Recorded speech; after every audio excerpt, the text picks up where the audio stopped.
હાલો જો મિત્રો, આગલા વિડીયોમાં તમે જોયું એ પ્રમાણે આપણે છે ને બનાવ્યું હતું આ પખીડાને પાણી પીવાનું. અને મેં કીધું એમાં કલર થઈ જાય. જો કેવું થઈ ગયું, કલર કરી દીધો આપણે. હવે એક આઈડિયો આવ્યો, આપણે પખીડા માટે છે ને સ્ટોર રાખ્યું અનાજનો, એટલે આપણે અવિહાર ભરવું નહીં.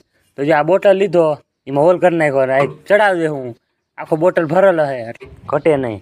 ચાલો જો આ બોટલ ફિટ કરી દઈ, ટીલ દે હું ઢાંકણામાં, એટલે બોટલ ક્યાં ઠેરાઈ રહે. જો હેઠે સ્ક્રૂ માર્યો ને ઢાંકણામાં મારી દીધો, એટલે આ બોટલ છે ને આમ રહી જાય, ફિટ થઈ જાય. દાણા ભરવાય તે ભરી લેવાનો, પાછો ફિટ કરી દેવાનો. ત્રણ બોટલ ફિટ કરી દીધા, રેડી થઈ ગયા. 3 વેરાયટી રાખી, પખીડાને જી ખાવું હોય. એકમાં ચોખા, ઘઉં અને બાજરો, 3 વેરાયટી રાખી દીધી. હવે ચકલા જેવી ચા ચડાવીએ ને તો પડી જાય. હાલ ફિટ કરી દે. અને દીધું, પાણી ભરી લીધું. જો મસ્તીનું થઈ ગયું. હવે